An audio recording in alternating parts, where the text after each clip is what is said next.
carbon atom having a functional group is attached to one alkyl group. Yes, that's perfect. The secondary alkyl, the carbon atom with a functional group, is attached to other carbon atom. This is the first one, and this is the second one. Then the tertiary alkyl, the carbon atom with a functional group, if this is the carbon atom with a functional group, is attached to other 3 carbon atoms. Ne? Please, you have to know that. You have to know that. Then saturated and unsaturated. Saturated and unsaturated compounds. Yes. So how do I differentiate the two? Saturated compounds are compounds which have single bond between the carbon atoms. Single bond throughout between the carbon atoms. Guys, make sure that you know this. Make sure that you know this. What about unsaturated compounds? These are carbon atoms. These are compounds which have single or triple bond. Did I say single? Double or triple bond between carbon atoms. Don't say double or triple bond without saying between 2 carbon atoms. Between 2 carbon atoms. At least there must be, because if it's like this, and then you have is a ketone, but is single bond throughout. This compound is a saturated compound, but it has a double bond somewhere. Therefore, it's a saturated compound, but the double bond is not between carbon atoms. So unsaturated compounds, they have double or triple bond. Don't stop there. You have to say that between 2 carbon atoms. I think I'm clear there. Then, how do I differentiate between a saturated compound and unsaturated compound? What they do is we will bring bromine water, and then we say that compound A, and you have compound B, and then we say that compound A will decolorize. Don't forget that bromine water is red. Is it clear? So compound A decolorizes bromine water, while compound B cannot decolorize bromine water. Then they ask you a question that which one is a saturated compound, which one is an unsaturated compound, meaning that this one decolorises, meaning that it changes the color into from red to colorless, while this one, it doesn't do so. It means that the answer is, if a compound is unsaturated, it has a double bond somewhere, this double bond is going to break so that the bromide comes here and another bromide comes there. So that now the bromine has been used. The red color has been changed into colorless. So you need to know that. Ne? You need to know that. So now here, when it comes to here, what you need to look at, the double bond will not, because there is no double bond, so the bromine water will not be decolorized. So guys, make sure that you know that technique. I have so many questions I can show you regarding to this, but just I'm trying to do a highlight, and then we can go through 2-3 questions, and then yeah. Then another question you cannot go without knowing is the polymers. The polymers. Did I say polymers? Not polymers. The isomers. Isomers. We have different types of isomers. But guys, take note of this.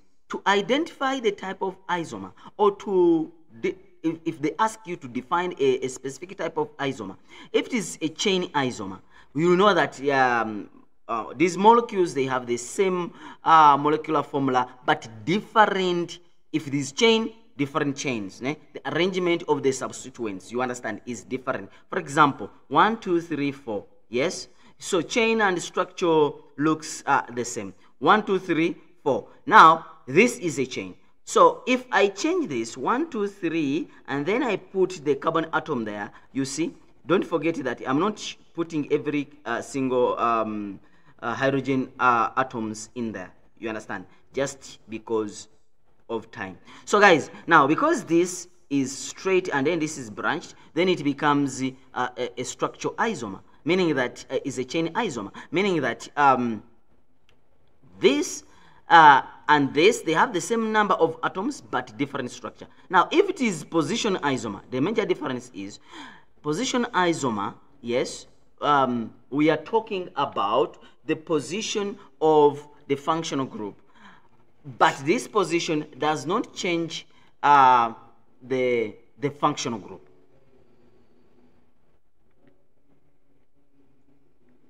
This is what I mean. You have primary alcohol,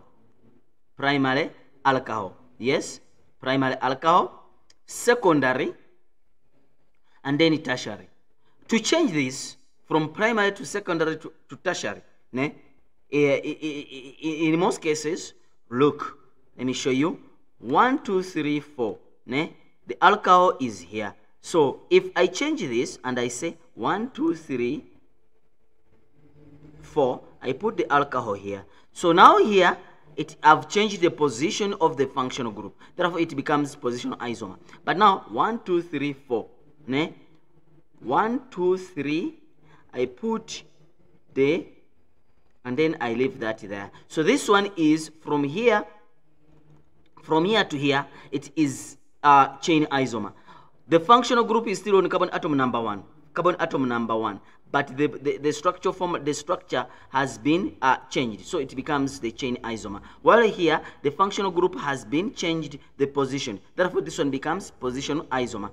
And then if I have 1, 2, 3, and then I put it here, and then I put it here, like that, what is going to happen to this? If I compare this with this, it becomes positional isomer. If I compare this with this, it becomes positional isomer. You understand? Someone is asking me to do polymers. No. We don't have polymers. We don't have polymers in the paper. Yeah, we don't have polymers. So don't stress with the polymers. Polymerization, yes. So this, if I compare this with this, it's 1, 2. It's 1, 2. You see? So this and this, they are non-positional isomers because the functional group is on carbon atom number 2. If I count from this side, even if it's this side, even if this side is, but if I count from this side, 1, 2, you understand? So it's still on carbon atom number 2. You understand? So this and this is positional isomer. So guys, did I say position? Structure isomer or chain isomer, because I've changed this and then I put it here. You understand? So please, when they ask you position isomer, structure or chain isomer, and then the functional isomer, please make sure that you know that. Functional isomer comes in ketones and the aldehydes, and also carboxylic acids and esters. That's all. There's nothing we're gonna bring regarding to something else other than that. So you have 1, 2, 3. And then you have an aldehyde here. Yes, you have an aldehyde there. Yes. Now, if I change this 1, 2, 3, I put it here. So it comes from an aldehyde to a keton. You see? So it means that now it has changed the position of the functional group. And then the moment it changed the functional group from aldehyde to ketones. You see? So definitely now this, because it has changed the function, then it becomes functional isomer. I think I'm clear there. So guys, please make sure that when you go there, you know this. You know this what I've said. Lastly on this, before I go to the reactions, is only one thing you're gonna find. You understand? When it is only esters, which has a completely different naming. For example, if I have a reaction, so now I might combine this with the reactions. If I have a reaction, you have an acid, yes, and then which is organic acid, and then plus alcohol, then in presence of sulfuric acid, you form an ester. Cool. For example, carboxylic acid, you have maybe ethanoic acid,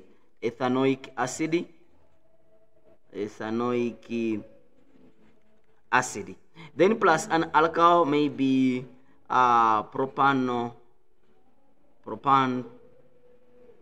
2-ol.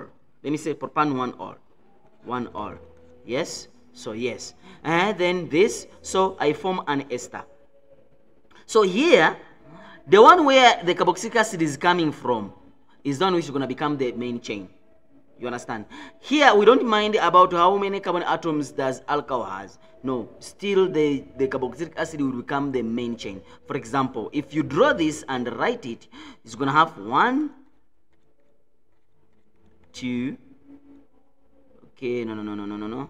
Let me just start with the carboxylic acid. 1. You have, yeah, like that is that, ne? That is this. Cool. Then this is gonna be in most cases we reverse it, ne? So I start with the, okay, even if I don't reverse because sometimes it confuses students, so let me just say CH3 CH2 and then alcohol here. Cool. Did I say that? Let me check. Yes, 1 2 3 4. Cool. Yes, 1 2 3 4. Cool. Then sulfuric acid is reacting there. They're saying question 4, sir. Which question 4? Did you say question 4? Did you see here question 4? You mean this? I don't know. Okay, please be specific, you know? Question 4. I'm going to go through everything. So now here, look guys. If you look at it here, you'll find out that this carboxylic acid will lose this, while alcohol will lose that. Then it forms water. By losing water, we call it condensation. So now I combine this with this. So this one becomes the main chain. Or the carbon atom which has oxygen double bond, it is where the carboxylic acid came from. You see now this one, the oxygen doesn't have a double bond. So now if I write the ester here, this is what I mean. 1, 2, carbon atom double bond. Then I reverse this. Ne? So I'm going to write the oxygen there. I'm going to write the oxygen there. I've written the oxygen there. Then now I extend it to this. Then I write this. Then I write this. So basically, it's going to be like that. Please don't forget to put the hydrogens. Ne? Yes. The hydrogen 1, 2, 3, 4. Yeah, so that's how it looks like. But now, this is where that one comes from. While this becomes the alcohol, and then this becomes the carboxylic acid, because we have this part. So how do we name it? We have to say that 1, 2, so it is the propanoate. So no, it's ethanoate. 2 is eth. Don't forget I say that. You write ethane. No, wait. You go up to this point, ne? Yes. Ethano, wait. But now you have this side group. Remember, once you add YL, it means that this is a side group. 1, 2, 3. So it is 3 of them. So it's prop, and then I add YL, propyl ethanoate. So guys, that's how you're supposed to name it, the carboxylic acid and the esters. So don't make a mistake. Why do we use carboxylic acid? Why do we use sulfuric acid? Sulfuric acid is acting as a catalyst. Ne? Yes, it's acting as a what? A catalyst in this process called esterification. We can call it esterification. We can call it condensation. Still the same thing. So guys, I think the 20 marks here, you have got them. Anything related to this, you will be able to answer. You see this question? This is the question I was talking about. The bromine water has been added. So guys, make sure that you know. Ne? Yes. Please don't go to the paper without knowing that.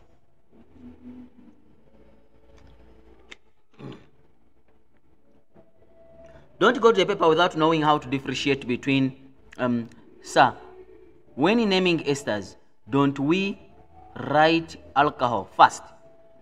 Oh, yeah, yes, I did write. Dineo, yes, I wrote alcohol first. Yeah, it's propyl. Remember, it's the alcohol here. Yes, it's the alcohol here, propyl. So, and then the main chain must be the end. Yes. Dineo, I think I've answered your question. Yes. Tabang, I didn't understand your question. Yes. And then FX, Mr. FX, we don't do polymers. Yes. Zintle, yes, grade 11, we will sort it out after this class. Then I can also do you a simple prediction so that you don't mess up. I don't know when you are writing, but still, and which province, I don't know, but still when I do it, it will cover you so that at least you focus on those things I talked about, but we will sort you out. Okay, let's go to the second section now. The second section is the reactions. Reactions. What do you look at when it comes to the reactions? Let me show you here. I'm just having simple questions.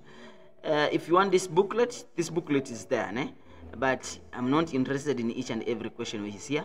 I'm just interested in a few questions. You see, what is the positional isomer? Same structure formula, but different position of the functional group or the substituents. Simple. Yes. So make sure that you know. Once they ask you that, it's easy. Primary, secondary, tertiary alcohol, give a reason, you know. If it is primary, it has one carbon atom attached to the carbon atom in the functional group. Is secondary, it has 2 carbon atoms attached to the if it is primary, it has 1 carbon atom, 1 carbon atom attached to the carbon atom with the functional group. Yes. If it is secondary, it has 2 carbon atoms attached to the carbon atom with the functional group. Don't say it has 2 carbon atoms attached to a carbon atom.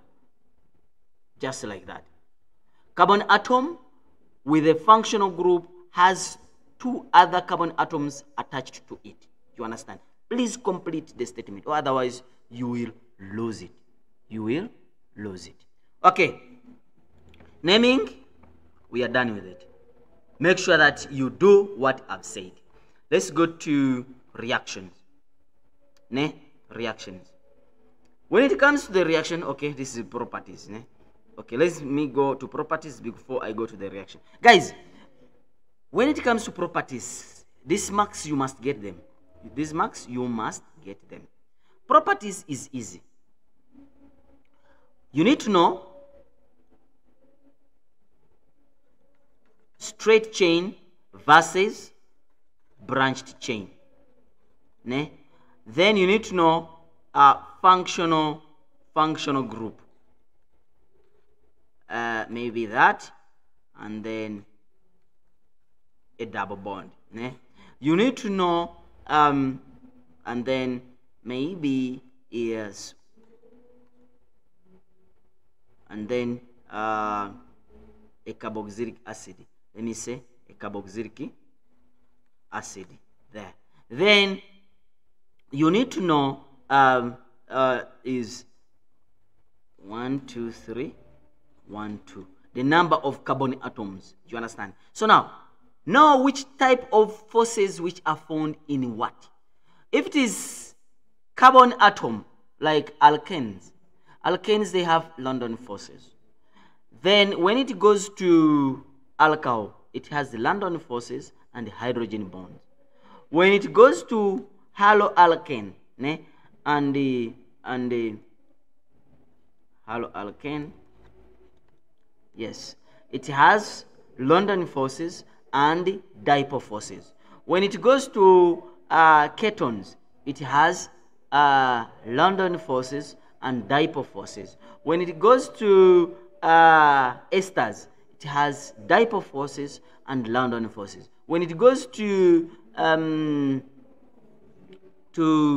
to carboxylic acid, it has the London forces, hydrogen bonds, and dipole forces. So now dipole forces are stronger than London forces, while hydrogen bonds are stronger than London forces and dipole forces. So you need to know that. So now if let me just give you an example here.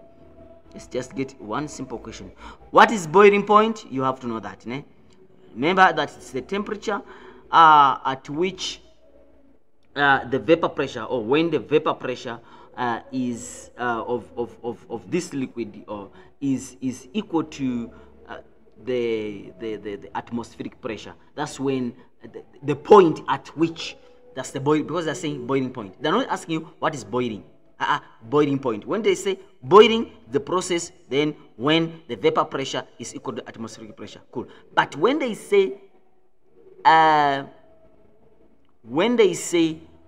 boiling point, then you say is a point at which, ne? Yeah, please make sure that you differentiate that. Ne? Then look at this. You have butanol, pentanol, and hexanol. All of them are straight chain, for example. Which one is going to have a higher boiling point? Definitely, we shall see that hexanol has a higher boiling point compared to this. Why? Because of the number of carbon atoms. This one has, if it has 3, this one has 2, this one is going to have a higher boiling point compared to this. Do you understand? Yes. So, you know that. Then, if it is a functional group, let me see if there is one with different functional group. Saturated, unsaturated, okay. Define what's boiling point. Yeah, let's look at this. Then this one is methanol. Methanol is, all of them are is the same thing, ne? It's alcohol. But what is different here is still the number of carbon atoms. If it is alcohol versus alkane, definitely alcohol is going to have a higher boiling point, because alcohols, they have London force, yes, and then they also have hydrogen bonds. So it means that it's going to have a higher boiling point compared to this. So if it has London force, if it has dipole, so the one which has dipole will have a higher boiling point compared to the London force only. The one which has hydrogen bonds will have a higher boiling point compared to the dipole force and the London forces. Please make sure you know that. How does the vapor pressure versus vapor pressure versus the boiling point? So when we talk about the higher the vapor pressure, the lower the boiling point. You understand? You must know that. But now, if I have a compound like this, okay, compound like this,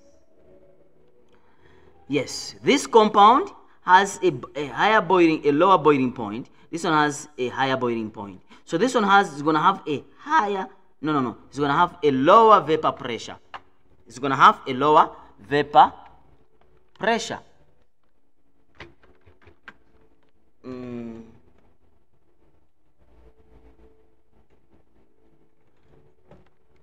Yes, it's going to have a what? A lower vapor pressure. This one is going to have a higher vapor pressure, while this one is going to have a lower vapor pressure. Why? Because the higher the boiling point, the lower the vapor pressure.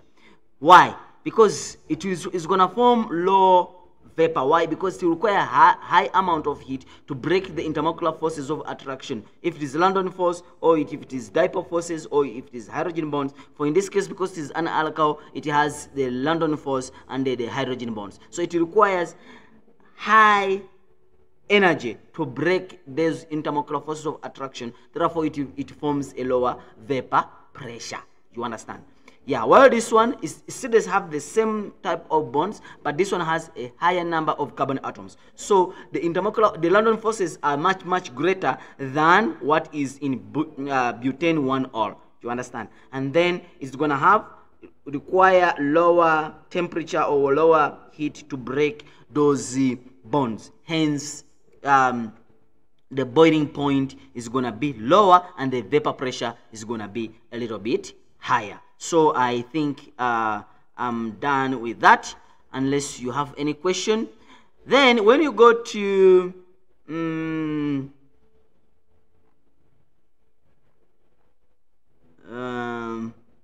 yes, all this is showing you the same thing. Yeah, the reactions. Just a moment.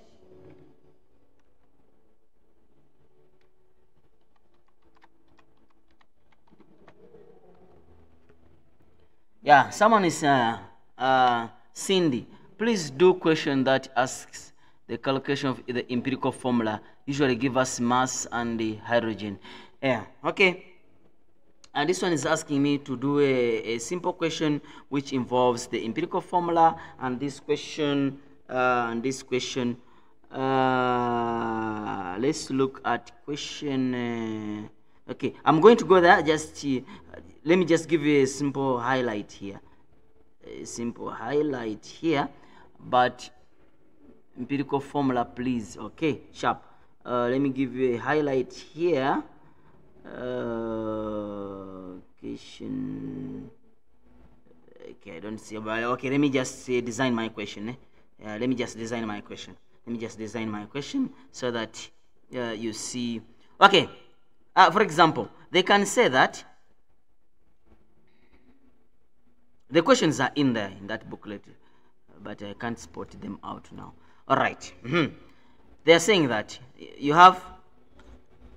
This is just an illustration, because to get it perfectly, you have to first sit down and then calculate and find out if it is working out. Okay, you have this compound, and then they want you to find out the molecular formula. For example, okay, I'm just gonna give you I will show you. So if this is the molecular mass is 200, just giving you 200.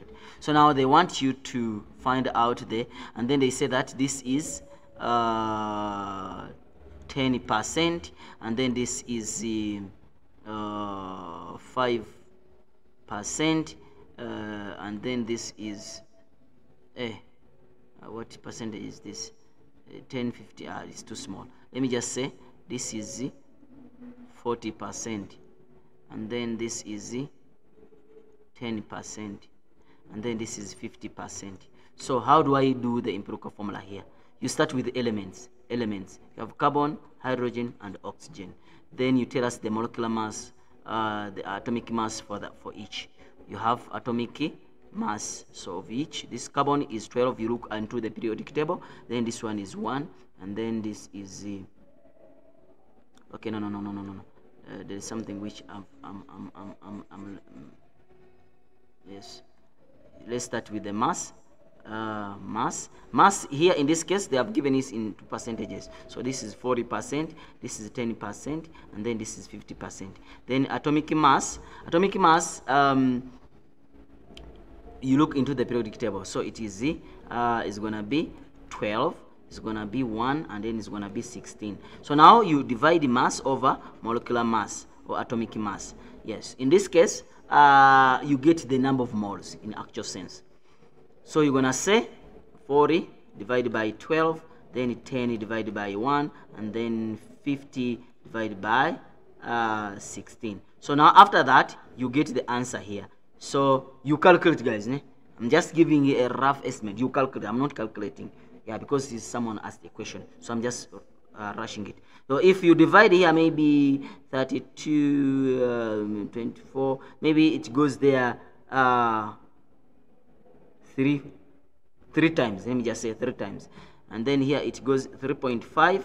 Okay, let me just say 3.5. And then here it's 10. And then here is gonna be if you divide, maybe it's also gonna be 3.5. I'm just giving. Yes, I'm just giving. I don't know. So you divide by the smallest, 3.5. 3.5. You see? Here you divide by the smallest. Here you get 1.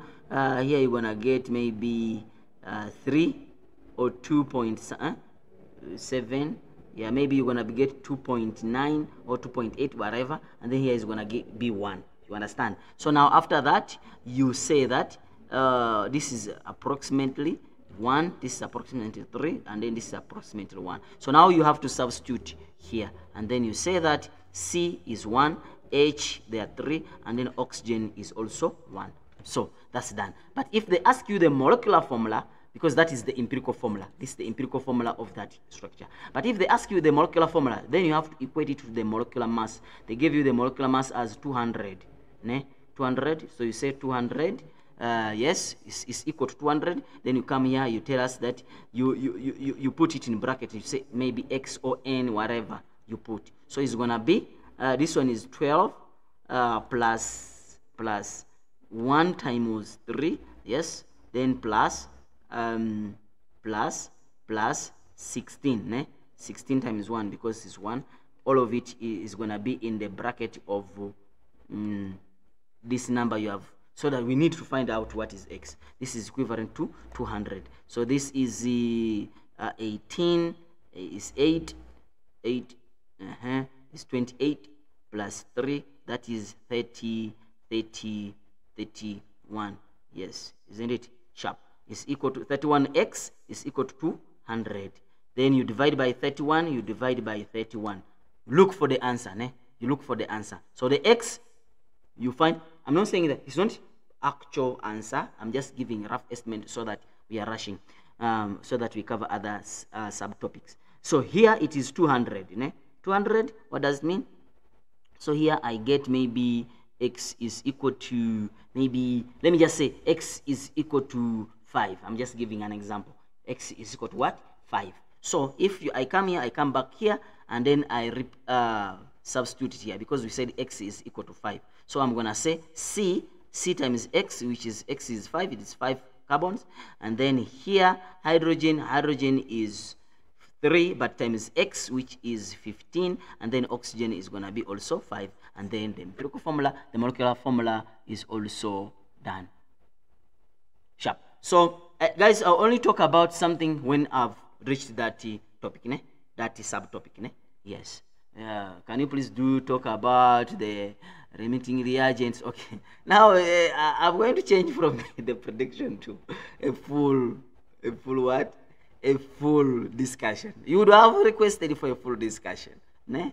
Yeah, that's it. Okay, but I think now you are covered. Who is this? Who is this? Percentage yield, Mac, okay, sharp, I'll talk about it. And then I think you are covered. Wonke. Yes. Let's go to the next question. Reactions. Reactions. Yeah, we are talking about these reactions, ne? Yes. So guys, these reactions are simple, ne? You know why they are simple? Ne? When they bring a question,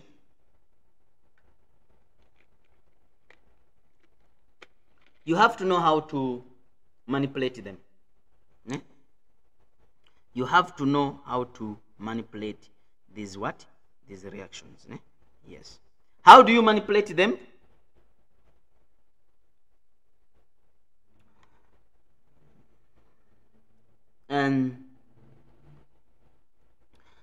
Okay, let's start. Do I still have more papers here? Let me just clean up. Okay, Cindy. All right. So you are covered, né? All right. And reactions. When look at guys these reactions, they are simple to understand. Number one, there are some things which don't requires any catalyst. There's something reactions which require catalyst. There you have to know that when it is when do I apply water on the reaction? You understand? And then when is water being lost? When do I use a strong base? When do I use an acid? Then you are done. Okay, you have what you call additional reaction. You have what you call elimination reaction. You have what you call substitutional reaction. So all this you have to know when and how to apply them. Let me just use an example here. Let me just look at just 1-2 questions here for the reaction. Maybe which question should I look at? Let me say, okay, this one can also be good. Check if I find another good question. Also, this one can be better, né? Yes. Yeah, this one can be better, né? Yes. Let's look at this question, né? Question number 10. Let me just make it a little bit bigger so that you see exactly. Let's cover all this question. Let's cover this question. Yes, yeah, because I see this one has, yes, it has the platinum, it has, yeah, it has everything I might need in this prediction. All right, guys, let's do this. They're saying that element A to E represent different organic molecules, X, Y, and Z. Organic compounds, man. Organic compounds, man. Yes, sharp. Cool, ne? Okay. Is compound P primary, secondary, or tertiary alcohol? We talked about this. Compound P. Where is compound P? It's the carbon atom with the functional group is here. How many carbon atoms attached? It's 2 carbon atoms. Therefore, it's secondary. You see? Secondary. If it is 2, means secondary. Primary. Your primary level is this. The first one. It means 1. The first level, 1 carbon atom attached to the carbon atom with a functional group. So this is automatically it is secondary alcohol. Then they're saying that give the reason your answer. We answered it. The carbon atom with the functional group is attached to other 2 carbon atoms. It must be complete statement. Don't fidget. Don't fidget. Yes. Question 2 is reaction elimination. Which one is A? Elimination.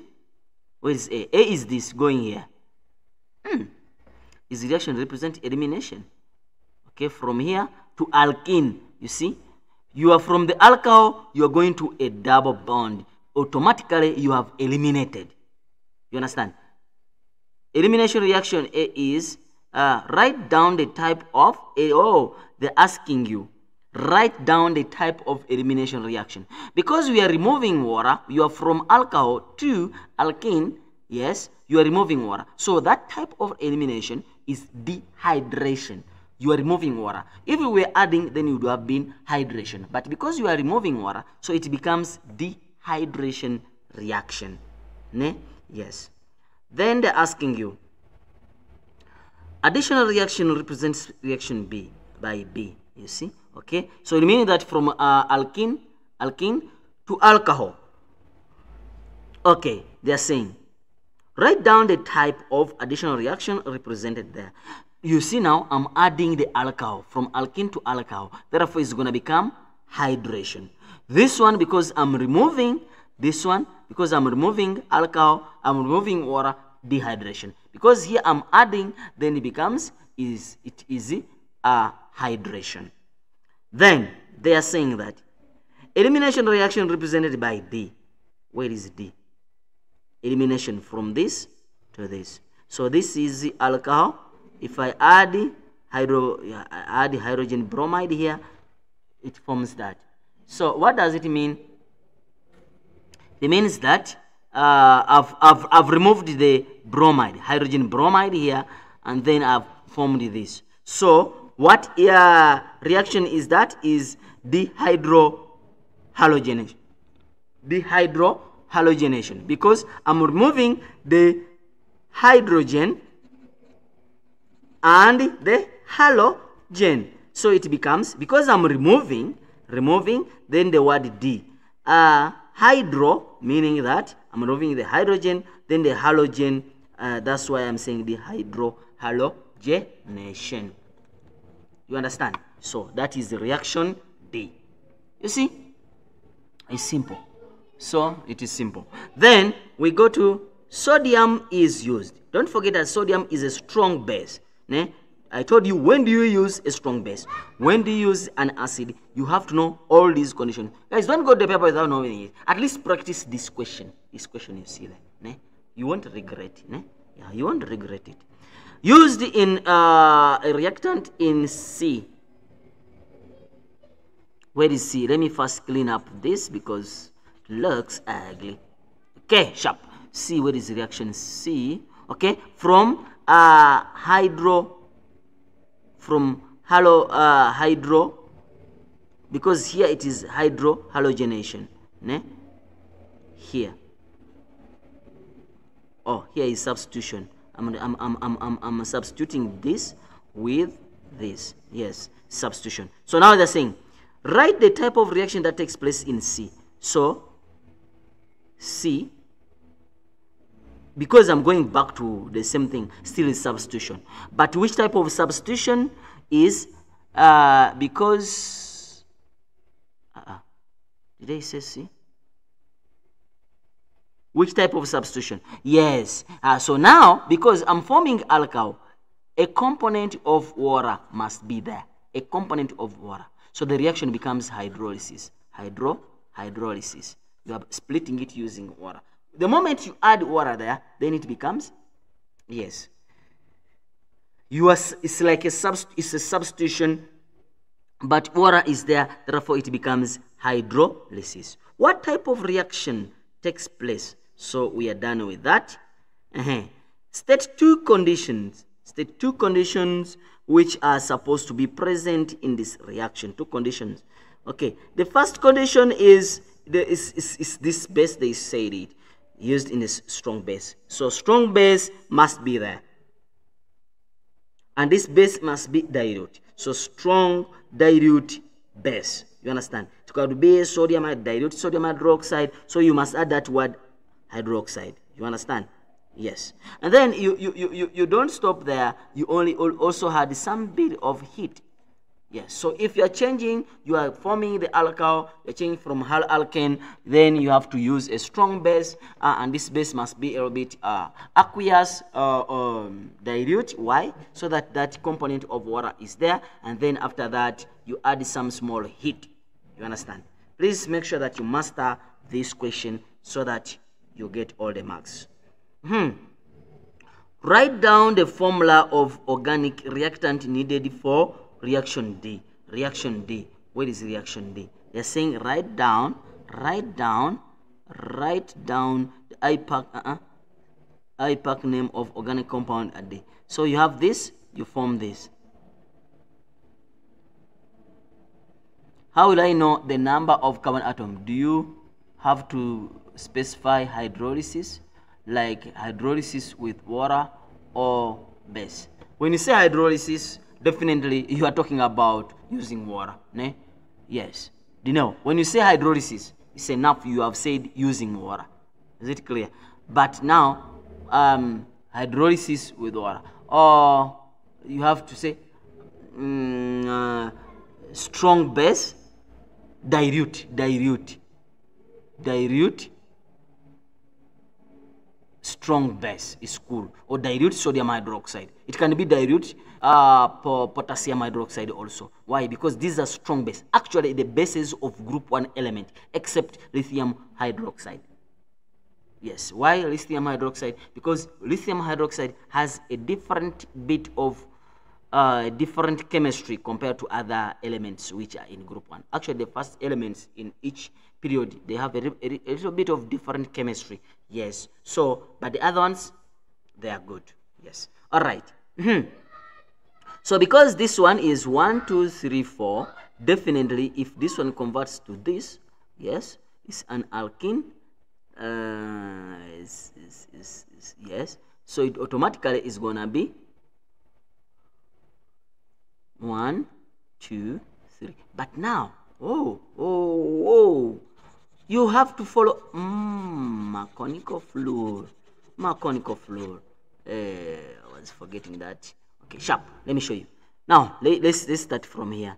This one was here on carbon atom number 2. Definitely, the other ones is also going to be 1, 2, 3, 4. 1, 2, 3, 4. The bromide is going to be there. You understand? Yes. Now, because this you have 1, 2, 1, 2. So automatically the double bond is going to be in between. It won't be in here. No, it's going to be 1, 2, double bond. See? Yes, it's going to be there. Why? Why not? Because this thing is here. Why not here?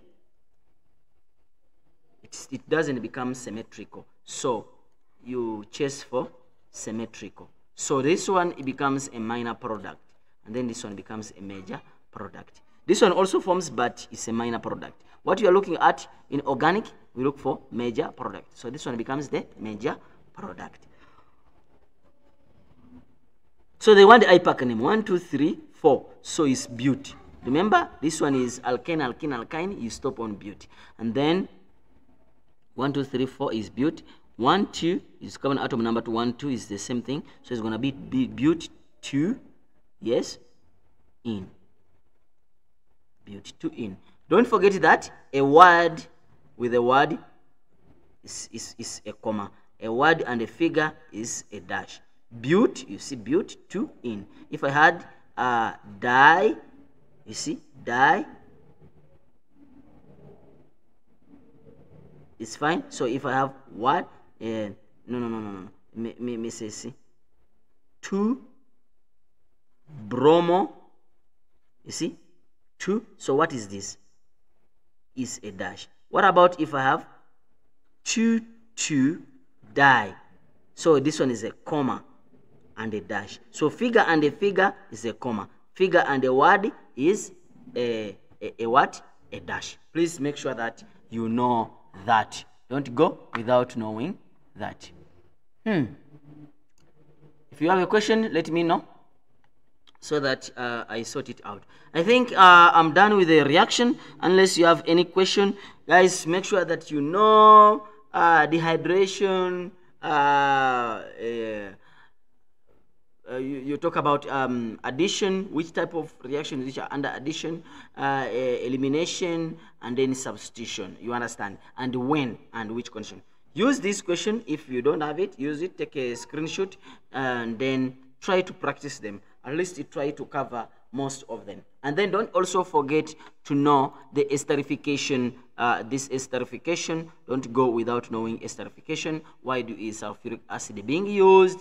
We said as a catalyst. Yeah, please make sure you know that. Let's go to the next question, which is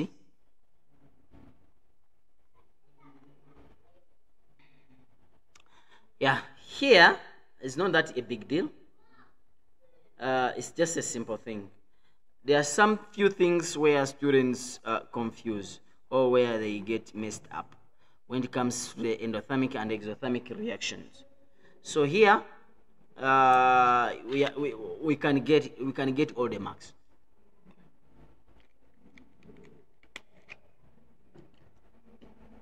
Just a moment.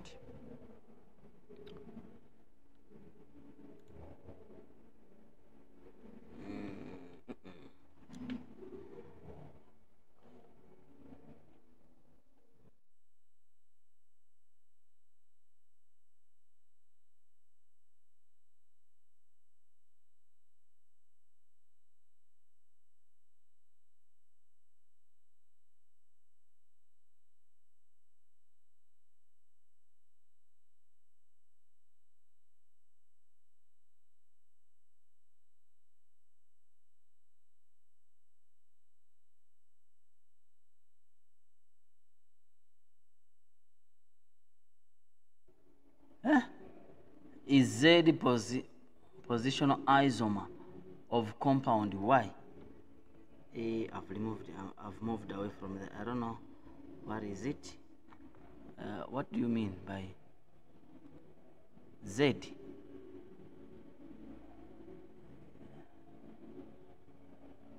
What is Z? Y?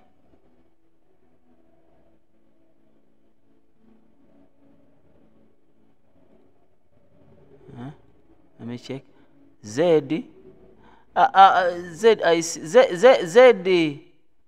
The moment you add platinum, it means that you're adding hydrogen. The moment you add platinum, it means that you're adding hydrogen. Yes.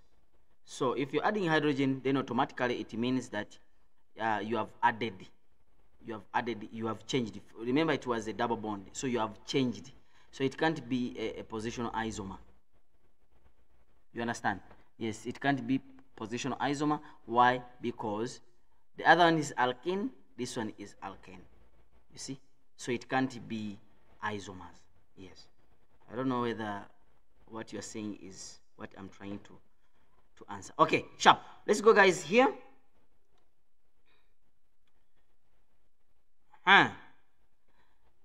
The graph, guys, once it comes the graph like this, you just have to take note of this. When you start from this, you go high, it means that you have taken a lot of heat inside. So definitely it's going to become endothermic. And then when you go from here, and then you go down, then it's going to be exothermic. Why? It's like you feel cold. It means that is exothermic. You have released this heat you are passing. It is what? It is exothermic. Yes. Even the heat you are taking out, you see that the heat is a little bit warmer. Yes. So it's exothermic. So guys, that one is done. Now, if this is A and then this is B, what is the? Let me just use this so that I don't waste time. Yeah, if this is a reactant and then this is product, so this is from top to bottom is exothermic, from bottom to top is endothermic. Yeah, they talked about it here. From here, yes, from here to here, how do we call that? This is the activation energy. You see, from here to here is the activation energy of the forward reaction. Because when you talk about the reverse reaction, from here to here is the activation energy for the reverse reaction. So it's the same thing here. Activation energy for forward reaction, activation energy for the reverse reaction. So I think you have. From the reactant to the product, the change in energy there is the enthalpy change. Please take note of that. The change there is the enthalpy change.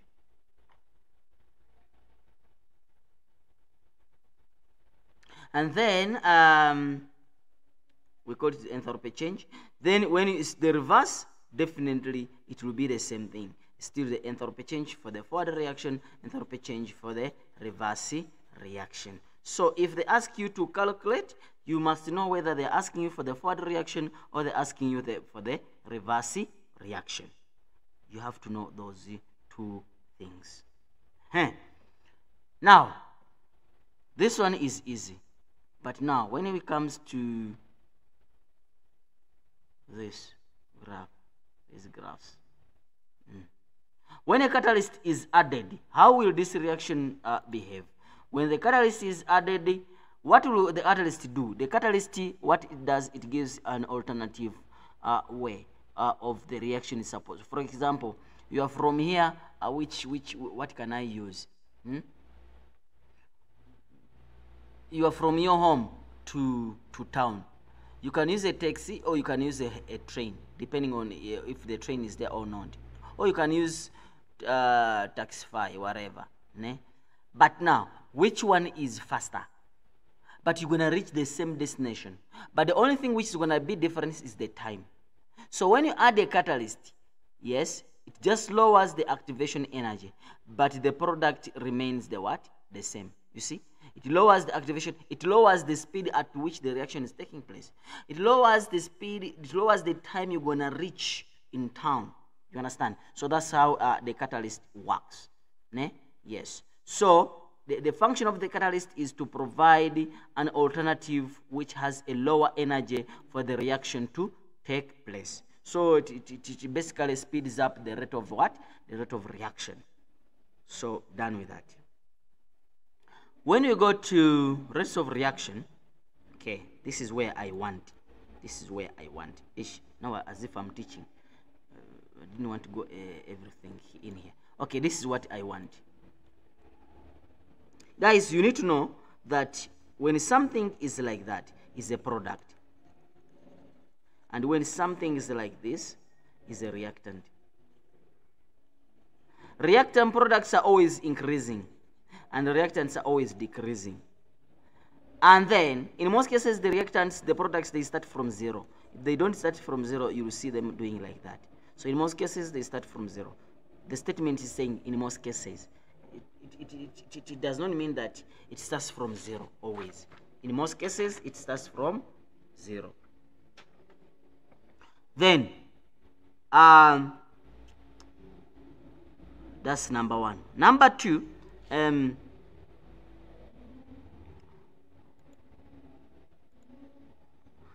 rate of reaction. When they ask you to define the rate of reaction, what does it mean? Is change in the concentration of the reactant over a specific period of time, per unit time. So you talk about time. Don't say rate of reaction is the rate at which reactants disappear per unit time. Then you are repeating, because the moment you say rate, it means time. So the rate at how fast the reactants are disappearing, or how fast the product are forming per unit time. So it can be concentration of product still per unit change in time. So change in the product over change in time, it gives you what called the rate. You must always know that, né? Yes. So there's some things which I need to talk about this, né? I will show you some of the questions which I want to talk about, né? Yes. Now check this question. There are factors which affect the rate of reaction. Please know them. Please know them. And how do they operate? Surface area. How is it fine or it is not fine? So I'm talking about big particles or small particles. Né? That's a very important thing to talk about. So now, let me show you this question. Let me just pick a question here so that this one will work for me. This one will work. Yeah, let me just choose. This one can work. Let me see if I can find another one. Yeah, this one can work better. Ne? Yes, this one can work better. Let me see, it has this. Yes. Let's look at this. Let's look at this experiment. They're saying that zinc, the reaction of zinc in and excess. Guys, the moment they talk about zinc, it means that this one will never be a limiting reagent. There is someone who talked about the limiting reagent. Can you please talk about identification if a limiting is a limiting reagent? Yes, I'm here. Who was that? Raisima. I don't know whether I've pronounced your name properly. Yes. Guys, whenever you talk about, when you see the word excess, it will never be a limiting reagent. Actually, a limiting reagent is that reagent which finishes first before the other one completes. For example, you have a car, the car is fine, you are going to a specific area and the fuel is finished. So the fuel becomes a limiting reagent. You understand? The fuel becomes what? A limiting reagent. And then, if the fuel is there and the car can't move because it's broken down, then automatically the car becomes a limiting reagent. So a limiting reagent is that factor which finishes first before the other factors have finished. You understand? Yes. Or is that reagent which finishes first before other factors or before other reagents have what? Have finished, and then it causes the reaction to become complete, or they stop.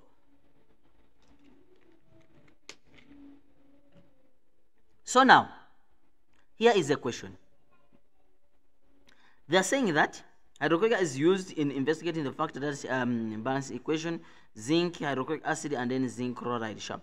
The reaction addition used in obtained for experiment is summarized in the table below. Same mass of zinc is used, sharp. Same mass of zinc is used, then it's completely cover, and then they're saying the reaction time takes place, okay, sharp.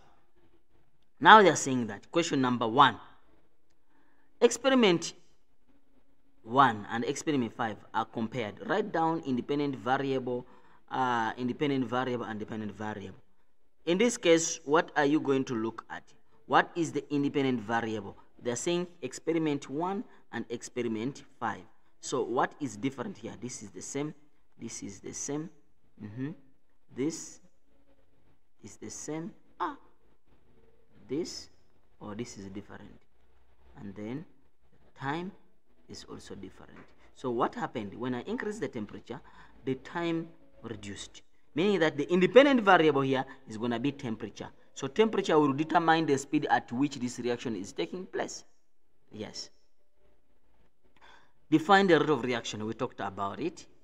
Then write down the value of x. What is the value of x here now?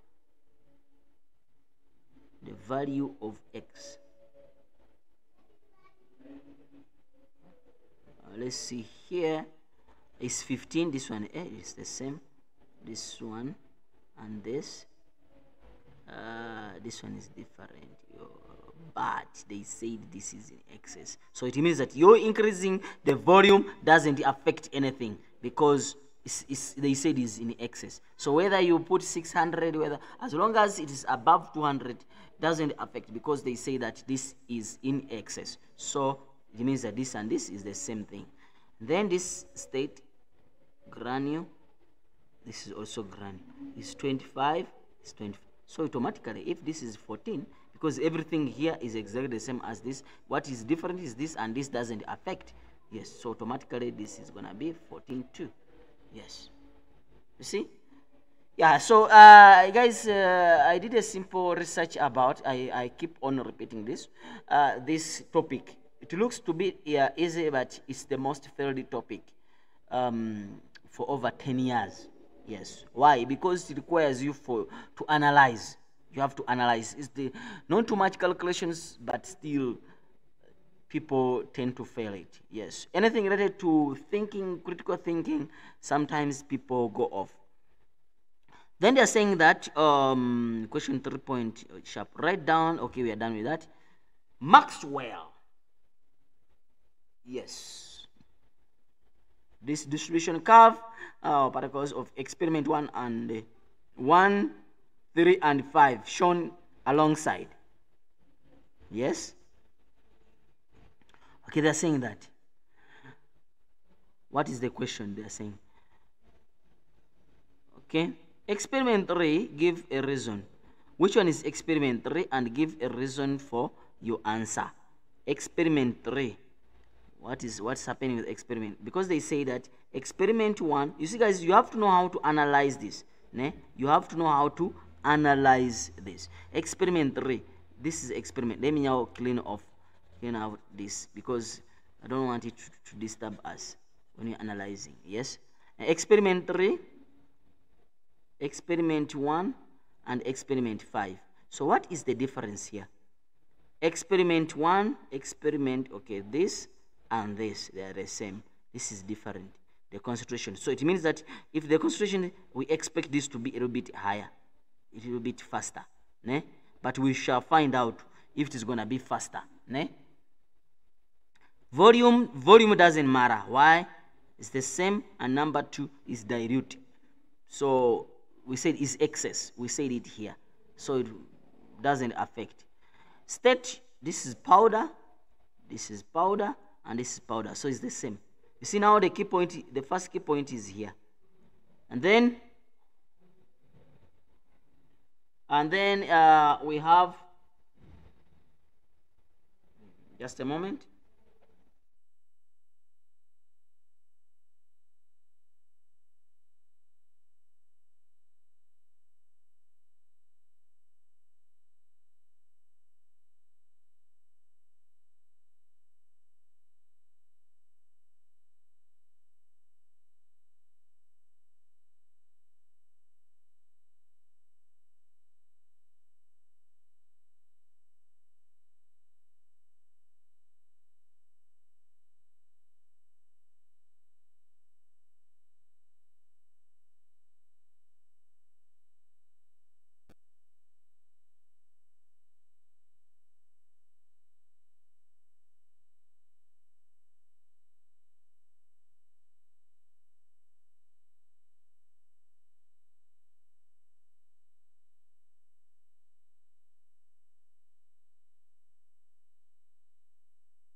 sorry guys, just all right. So we have analyzed that, né? So now if we analyze this temperature, it's the same temperature, is high temperature. This can also be another factor which might lead to the reaction to be a little bit faster. Time, this time, and this time. So now it shows that this one is a little bit faster.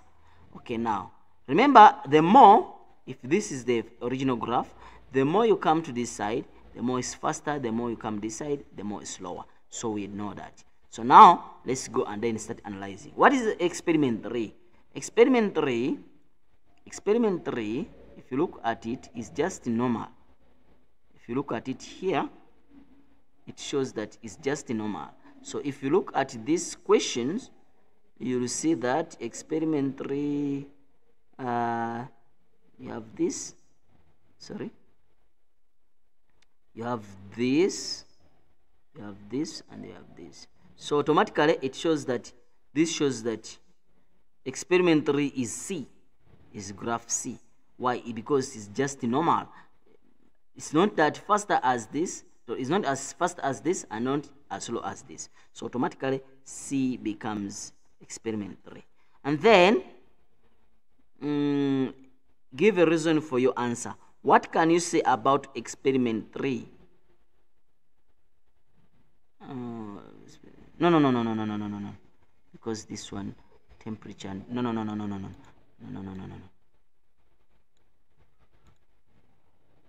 If you look at the temperature, sharp, number of particles having the sufficient energy. Yes, but it has a high concentration. So this shows that it has a high concentration. You understand? It has a high concentration. Check. Yes. So this one becomes experimental because of the high concentration here. Is it clear? It has a lot of particles in the reaction, but the number of particles which are reacting to form products are not that many. The reaction is not that faster. You see? So we have got it.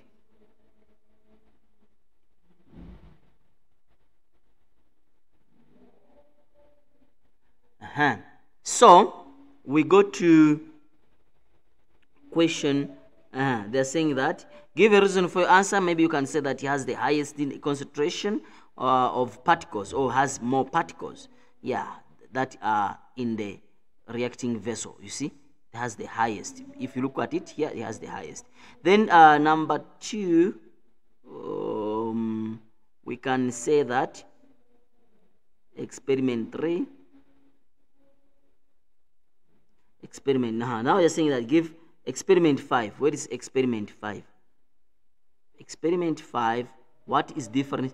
It has the fastest rate. You see? Meaning that it has high number of particles which are colliding, in other words. So if you look at this, then automatically this is going to be having the highest number of particles. You see? These are the particles with sufficient energy. Don't forget, they can ask you what is this shaded area. These are particles with sufficient energy to react. So automatically C is going to be reaction 5. Why? Because it completes the reaction very fast. And also has the high temperature. It means that the particles have sufficient energy to react. Do you understand? Yes. So that becomes number 3. So it's cool. Now, you go to the next question. What are they saying? What is the function? Experiment 6 is now conducted using the catalyst. Catalyst, remember, it speeds up the rate of reaction. Eh? Yes, it speeds up the rate of what? Reaction. So they're saying that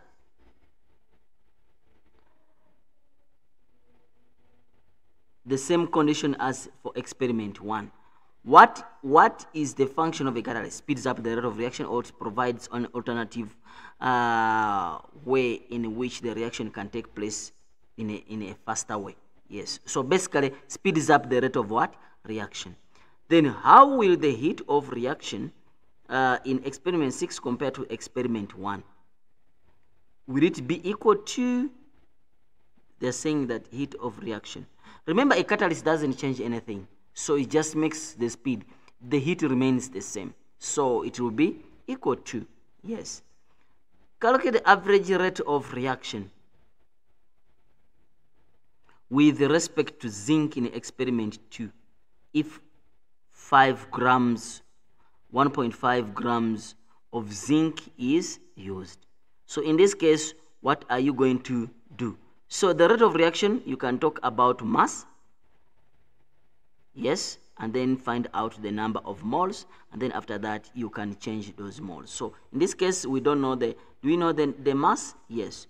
What did they say here? They said in experiment 2 is 1,5. Yes, so in this case 1,5, and then but they said 0,5, so meaning that we need to find out the number of moles which reacted. If 5, so number of moles is equal to mass over molar mass, so it's gonna be giving me 1,5. Zinc is what? Zinc is 64.5. Yes, 65. You can check from the periodic table and then find the perfect answer, né? So here is gonna be, find the answer, maybe 0.02, 0.02. It could be 0.02 there. If you divide with this, it's 5 cancel 1, 0.0. Use the calculator and then find out, né? And then after that, so now I have the number of moles. These are number of moles. So don't forget that change in the number of moles, rate of reaction is gonna be change in the number of moles over change in time. So change in the number of moles or change in the concentration. So it's gonna be the final is 0. So it means it's gonna be final minus initial, which is 0 minus this number of moles, 0.02 maybe, divided by you started from how many minutes did we use? As experiment what? They said as experiment 1. As experiment, let me read again. They're saying that, oh, experiment 2, the number is 14. So it means that is gonna be 14 minus 0. So when you subtract here, so the answer is gonna be 0.02 divided by 14. It could be 0.02, or you will calculate maybe 0.024 or something. So the answer you get here, it must be corresponding to this, né? Yeah, it could be 0.02 or 0.0. Yeah, you can calculate it. So that's how you can calculate the rate of reaction. So guys, basically in this topic, make sure that you know when they bring the powder, the reaction is very fast. When they bring granule, the one which has the powder has a faster rate compared to the granule. When they bring a high temperature, the one who has a high temperature is faster than the one which has a lower temperature. When they bring the word excess, guys, make sure that, now I'm talking about the prediction, make sure that that excess, it does not finish up fast. In most cases, whenever they bring it, you have to ignore it. Why? Because it is in excess. You understand? Yes, it will not finish up unless the volume they have used there you have reduced it. Then that's when it might be influenced. Then when they say what is this shaded area? Now let's go to this. What is this shaded area? What does it mean? These are number of particles with sufficient energy. You understand? Then when is temperature applied, what is going to happen? The number of what happens, the particles redistribute themselves, né? And then you have more on the side which are shaded. When is concentration increased, the number of particles which are reacting, the number of particles in the reacting vessel, they increase. Do you understand? Yes, they do increase. Then now when you go to when they ask you how do you explain the reaction using the collision theory and the collision theory, or the increase in temperature or catalyst? Please make sure that you know. When you explain this, there are some things we are looking at. For example, you have lower temperature, and then high temperature. How is the high technology? How is the high temperature going to affect?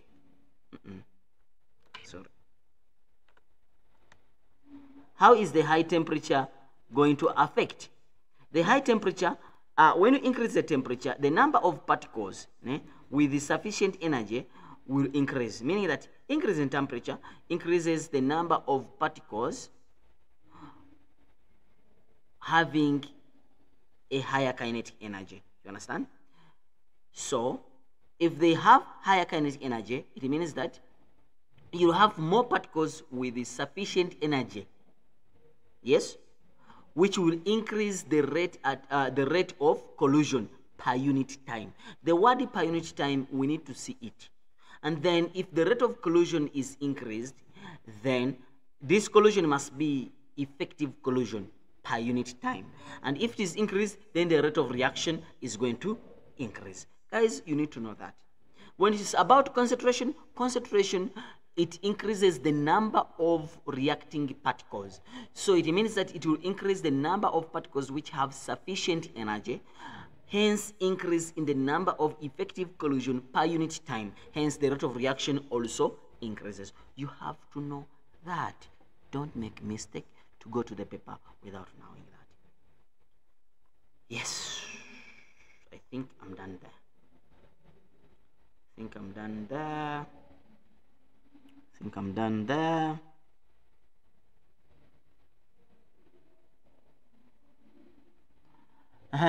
Can you please do grade 12 geography paper 1 prediction?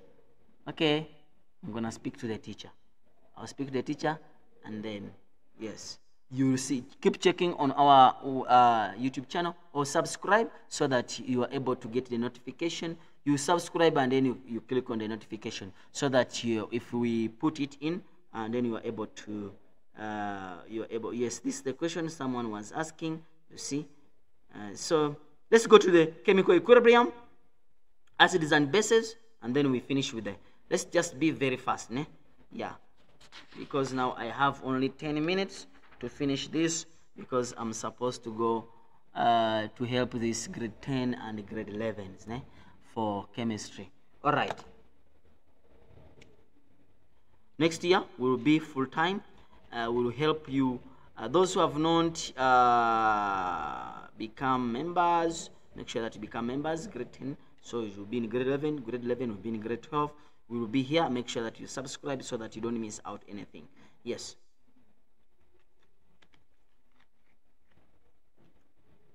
All right, let's go to factors that affect chemical equilibrium. What is chemical equilibrium? You must know that. Oh, you must know that. You must know how to state Lactarian's principle, this, and how to apply it. Don't make a mistake to go when you don't know it. So what disturbs people in a chemical equilibrium? There are two things. Basically, the calculation, because that's the big deal there. And then number two, how to use Lactarian's principle to apply. That's all. What are some of the factors which affect the chemical equilibrium? We have concentration. We have temperature. We have pressure. Those are the three factors which affect the rate of chemical reaction.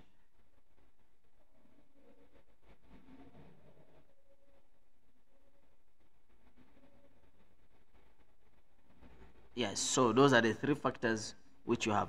If they ask you the factor which affect the chemical, the Kc value. Now this is Kc value.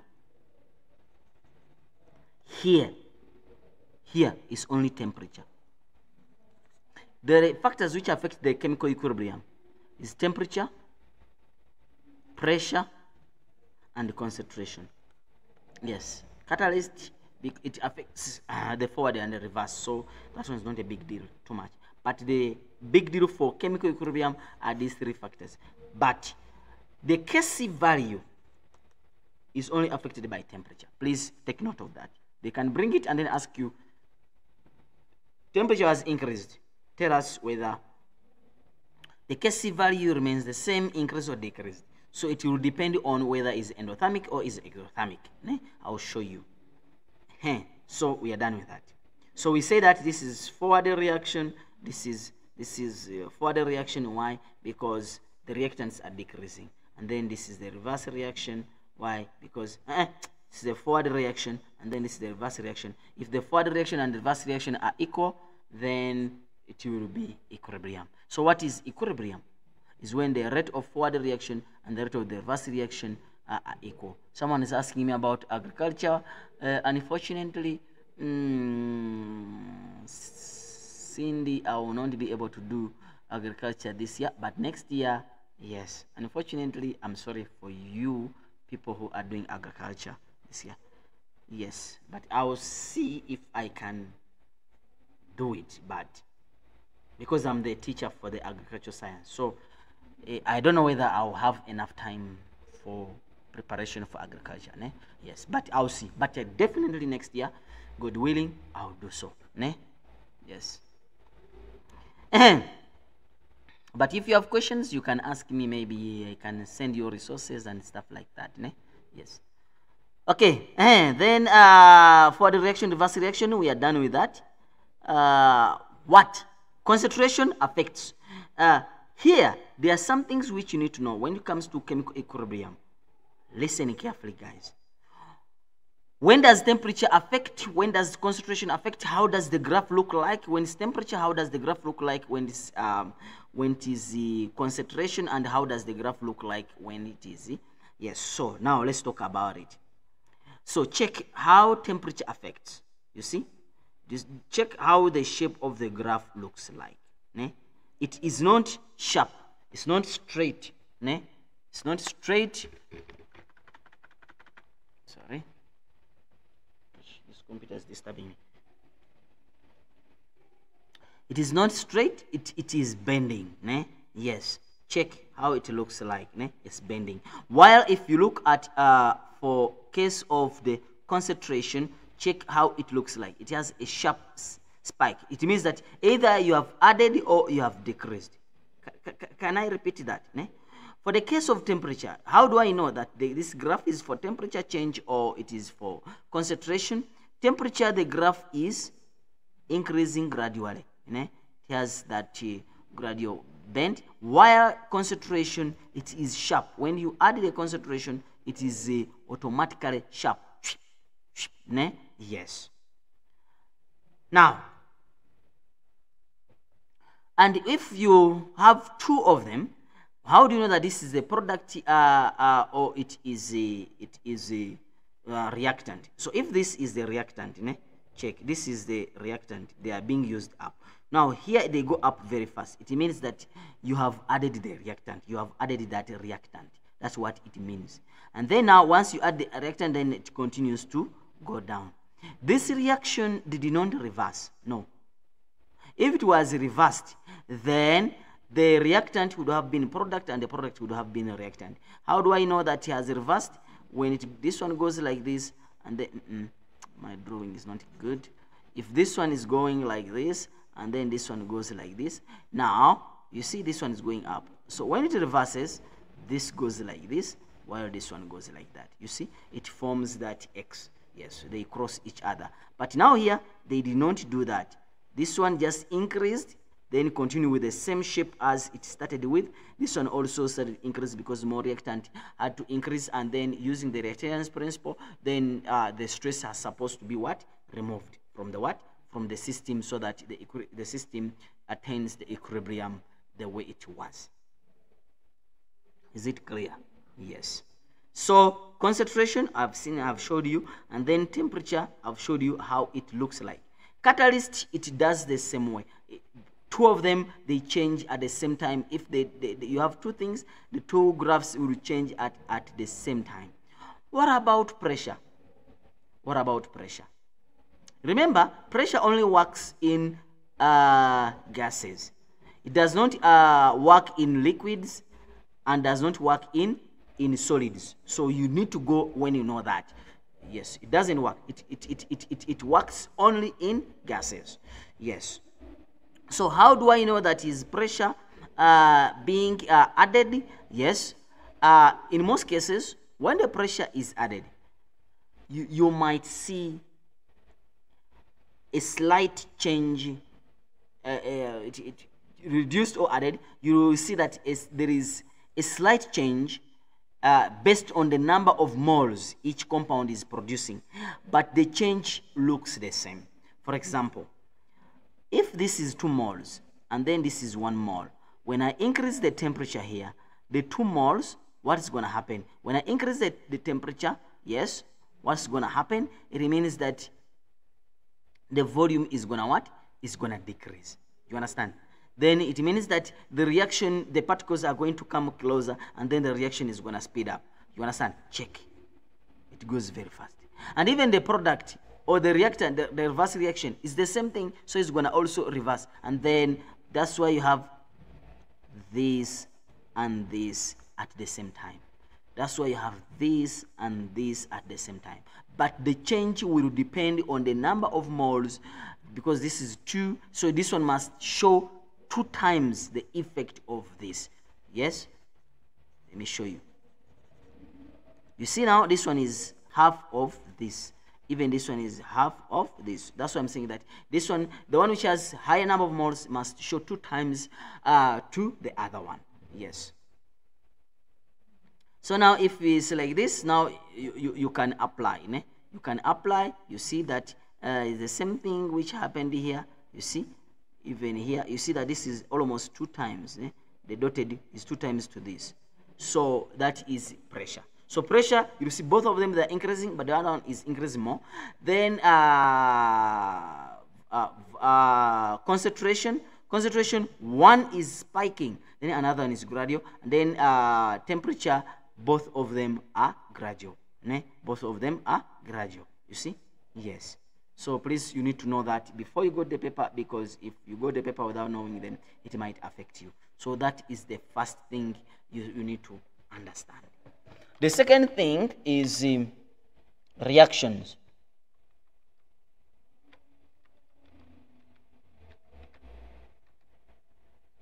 Just a moment, I'm checking.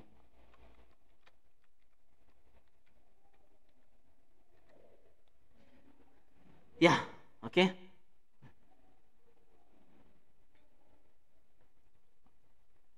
All right. Let's go to the calculations. Guys, you have three calculations you might find in the paper. Ne? There are 3 of them, but one is gonna come. It can either be direct. Ne? It can either, the question might be direct. The question might be hidden somewhere. I'm gonna show you the first phase of hiding, or it can be hidden the second phase. Ne? Let me show you the chemical equilibrium. Let me check here a question. Don't you think this one is good? This one could be good. Question 6.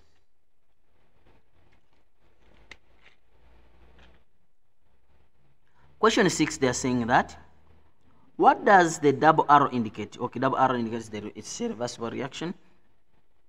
Then they are saying that is the above reaction endothermic, exothermic? You have to look at the enthalpy change here. If it is greater than 0, then it means that it is endothermic. If it is less than 0, you see, if it is less than 0, it means that it is exothermic. So in this case, it's greater than 0, therefore it is endothermic. Then they are saying that initial unknown amount, yes. Now you have unknown amount. You don't know the amount you started with. So they can give you when you start with unknown amount. They can give you when one element has been hidden, yes. And then they can give you, and then they give you the case C. And then they can give you, you don't have case C. And then you have to manipulate everything.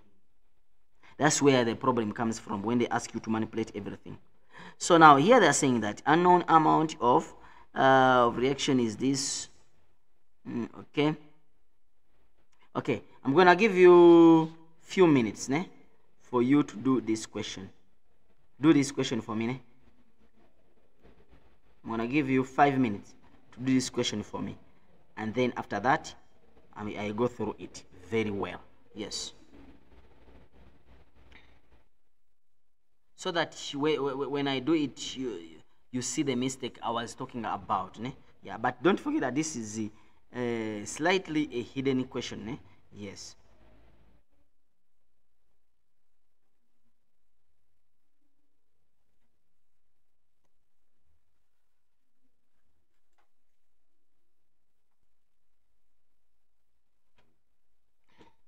All right, I think you have got it. I've got it. Thank you for that time. All right, let's see. Let's go through it. They're saying initially unknown amount of carbon dioxide is exposed to hot carbon. Hot carbon. They're saying hot carbon. Anyway, sharp at this temperature. That's not a big deal. This is a very important thing. Volume. You need to know this volume. If it is not decimeter cubed, you have to put it in decimeter cubed. And then they are saying that at constant for the reaction at temperature is equal to 14. Temperature is equal to 14. It's not a big deal. The equilibrium, it was found to be this. Found at equilibrium, it was found 180 grams of carbon monoxide of this. At equilibrium, you understand? Sharp. Then they are saying that okay, how will the equilibrium concentration of product compare to that of the reactant? Choose. What are you supposed to choose? Choose larger than, smaller than, or equal to. So what are you supposed to talk about here?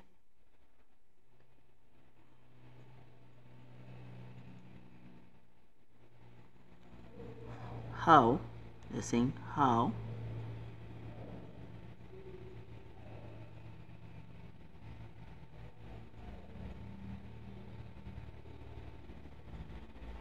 (6.3)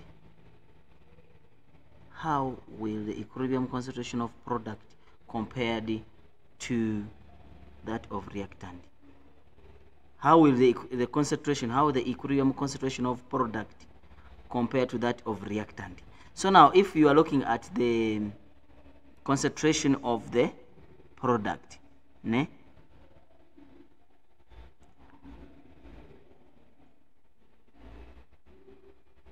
see the Kc value. Where is the Kc value? Did they give us the Kc value? They're saying that the container equilibrium concentration constant Kc for this reaction at this temperature is 14. Okay, now I see now. Oh, this is 14. So the Kc, if the Kc is bigger than 0, then it means that the product is more than the reactant. If the Kc is less than 0, then the product is what? Is lower than the reactant. Let me give you an example. If the product is 4 and the reactant is 2, so the answer is gonna be 2. You understand? And then now if the product is 2 and the reactant is 4, what is the answer here? The answer is gonna be 0.5. You see? So if the product is bigger, then the Kc is gonna be a little bit bigger. So in this case, you'll find out that the product is a little bit what? Big. That's why the Kc value is much more higher. Is it clear? It was found, yes, sharp. Then number 2, so the answer is gonna be larger than. Calculate the initial amount of carbon dioxide present. So in this case, what are you going to do? Let's do this. You have to use the rice method, and then we are able to get everything here. I don't know what you are using, but rice. call it rice. So let's go to the elements. What do we have? This is a gas, this is a solid, so I don't include this out because this is a solid. We don't include the solids and liquids in the chemical equilibrium. So I'm gonna have carbon dioxide, and then I'm gonna have carbon monoxide. I'm gonna have carbon monoxide. Then we go to the mole ratio. Carbon monoxide is 1. Carbon dioxide is 1, and then carbon monoxide is 2. Carbon monoxide is 2. You see?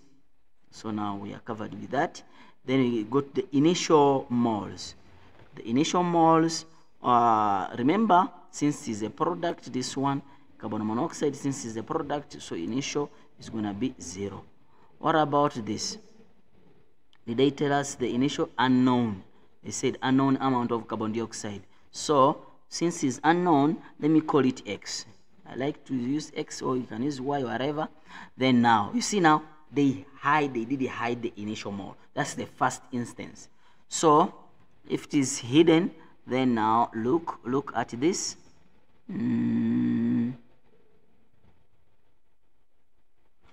So what are we supposed to do here? Now they are saying that concentration, yes, change. What they used, which we call the change here. They change here. What they say here. So now I need to find out the number of moles, because here they say that they use at equilibrium. It was found out that it is 1,6168 grams of carbon monoxide. Therefore I have to calculate this. Carbon monoxide number of moles is equal to mass over molar mass, of which number of moles is going to be 168 over molar mass of carbon monoxide is 12 plus 16. You understand? So which gives me 28. So number of moles is going to be 1, over 28, and then when you calculate it, it's going to be 6 moles when you divide. So it's going to be 6 moles. So it means that the change here is 6. What we produced is 6, and what remained at equilibrium is exactly 6. Yes, because that is product.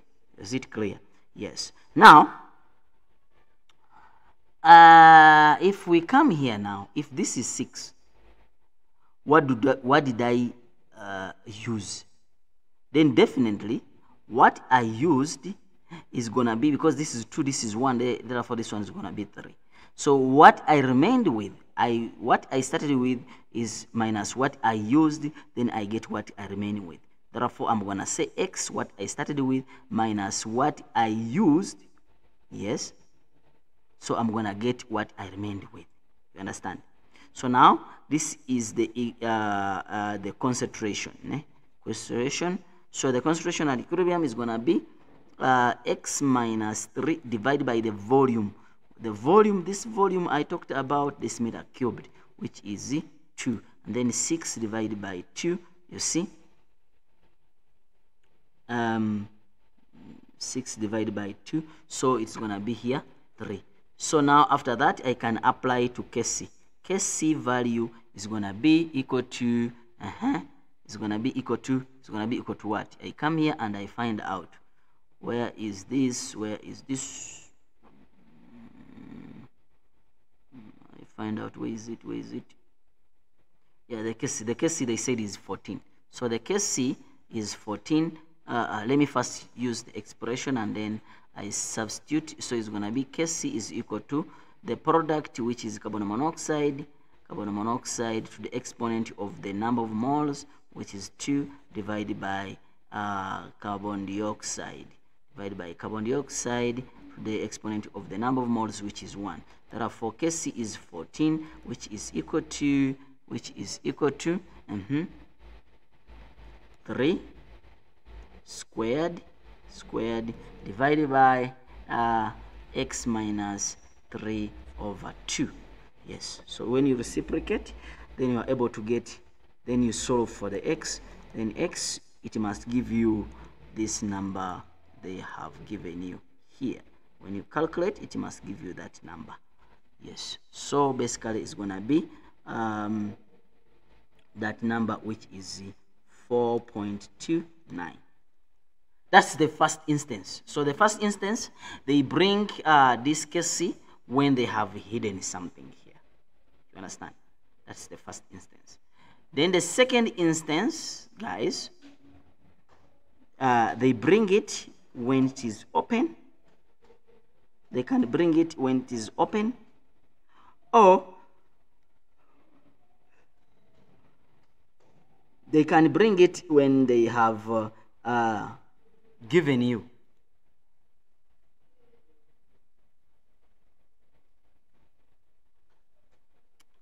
Let me check and see. Reverse reaction, please don't go without knowing that. What is a chemical equilibrium? Please know how to define it. In a closed system, it must be in a closed system. So please don't go without knowing this graph. I explained to you. So now the second question can be, yes, in terms of the graph. Ne? They bring the graph and then they ask you to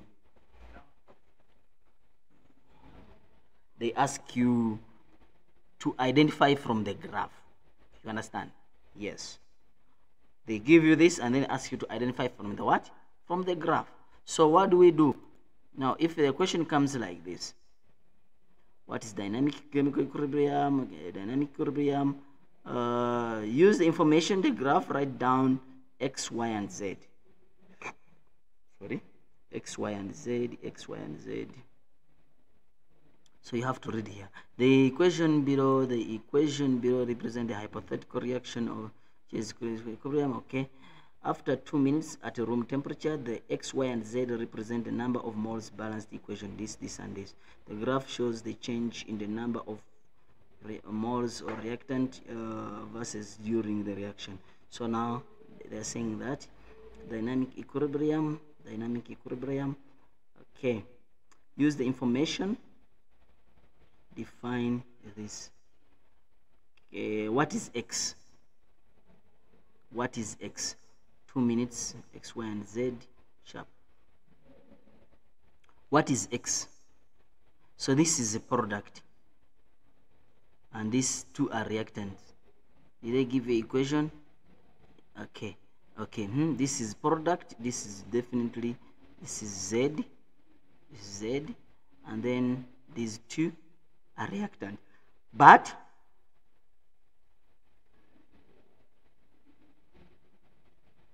this is seen, yeah, okay, they showed you. Okay, the number of moles. Okay, at equilibrium, this one is 4. This one is 8. You understand? So it means that X is on A. So if this is 8, this is 4. Definitely this is 2. This is 1. Because if this is 4, this is 8. It means that this one goes into 2 times. Ne? Yes, so this is 2 sharp. So it means that this is 4 moles, this is 8 moles, while this one check is 3 times, meaning that this is 3. You understand? So X is 2, Y is 1. Is it B? Yes, because this one is 4. Because this one is, someone might say, I don't understand. Okay, here it is 4, is for B, and then here A is 8, is for A, ne? And then C is 12, divided by 4, divided by 4, divided by 4. So you'll see it's 1, it's 2, it's 3, isn't it? That's why I'm getting these numbers from. So basically C is gonna be 3. I think I'm clear there. Then you see how you can identify the number of moles and stuff using the graph. So we can bring it in form of what? In form of a graph. Then after that they ask you the constant hypothetical volume closed system. So now you have the volume. This is the one which we use to divide at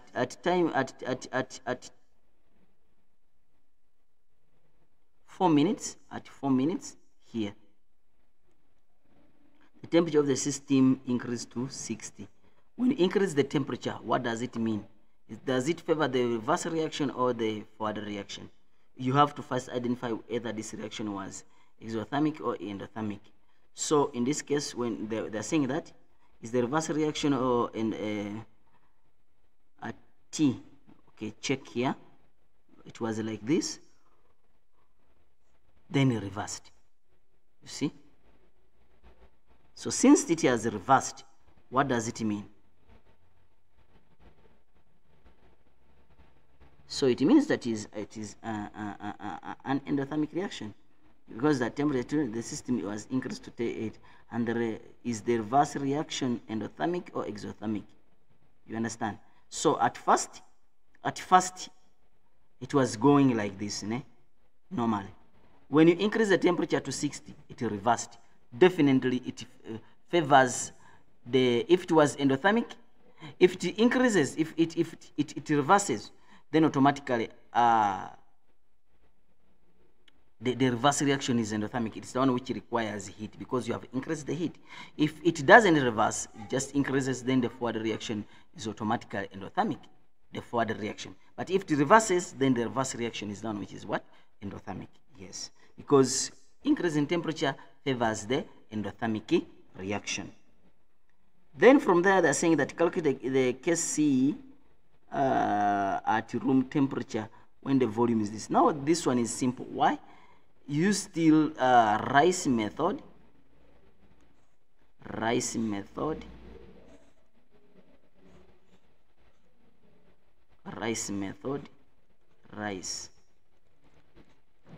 whereby elements here you look at X, Y, and Z. X, no, it's A, B, and C. So this is basically the product. In the mole ratio, we say that A is 1, B, A is 2, B is 1, and then C is 3. And then you go to initial. What did they started with? This one started from 0, this one started from 8, started from 16. You see, this one started from 0, and this one started from 8, and then this one started from 16. Isn't it? A, where is A? A started from 8. A started from, no, B started from 8, and then A started from 16. Yes, basically it's correct.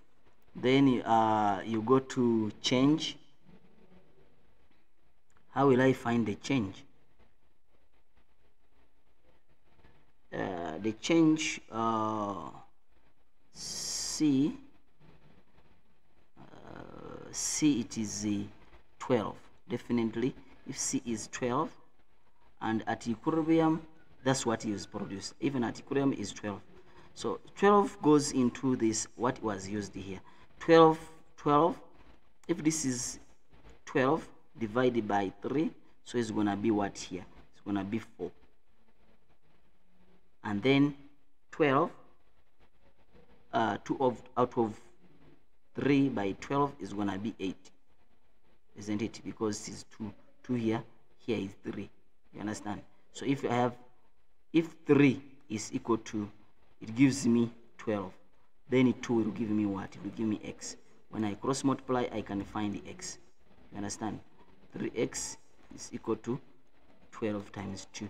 So when you divide, you'll find out it is what? Is 8. Now, this one is going to be 8 minus 4. And then this one is going to be 16 minus 8. Isn't it? So which gives me 8 here. And then it gives me 4 here. Then after that, I have 8 divided by the volume. The volume which is 3 even here. 4 divided by 3 here is 12 divided by 3. So after that, I find, once I get there, the answer, and then I substitute it in case C value, the case C expression, whereby I will say that case C is equal to and then I get the answer. You see, it's simple. You guys are going to pass the paper. Then the last phase of case C is They give you the reactant, they give you the product, and then they just hide what was at equilibrium. That's all. So you still use the same principle, you'll be able to get the what?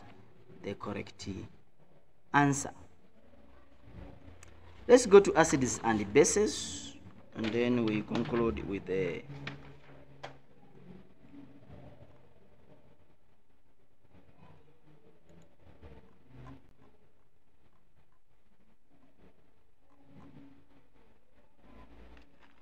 acids and bases.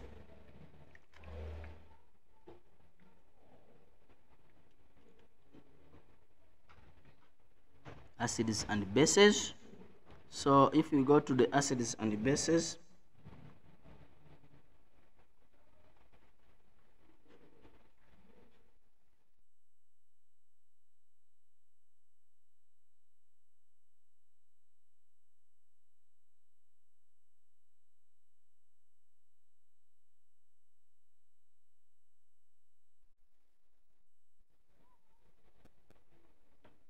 okay, so let's go to the acids and bases.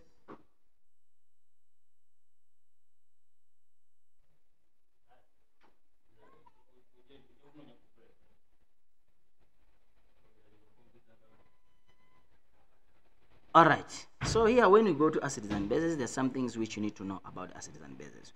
What is an acid based on Arrhenius, and what is an acid and a base based on the Rory.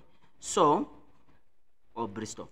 Okay, basically acids, then you need to know this one is cool. You have to go knowing that Arrhenius is a proton donor, and then the substance which produce OH. That is Arrhenius, and then this is an acid is, did I say? Arrhenius, an acid is a substance which produces hydrogen ions in aqueous solution, and then a base is a substance which produces OH. Well,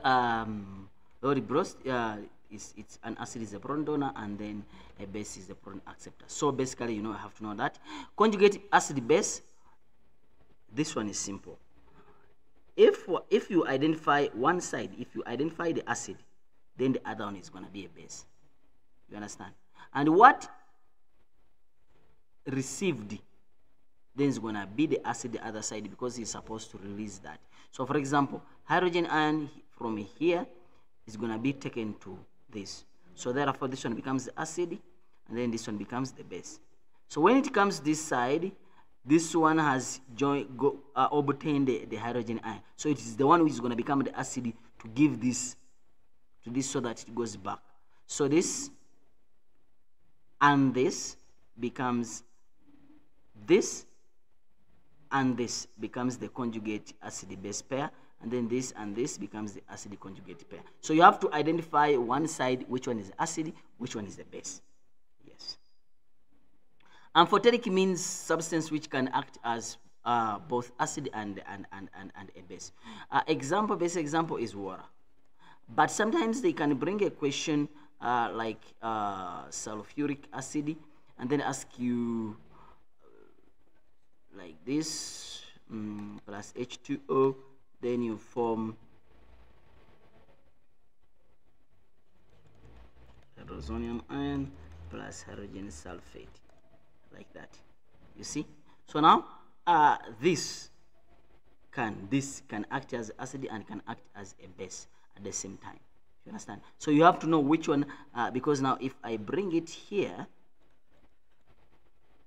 like that, and then I add water here, and then this is now I form hydrozonium ion again plus sulfate.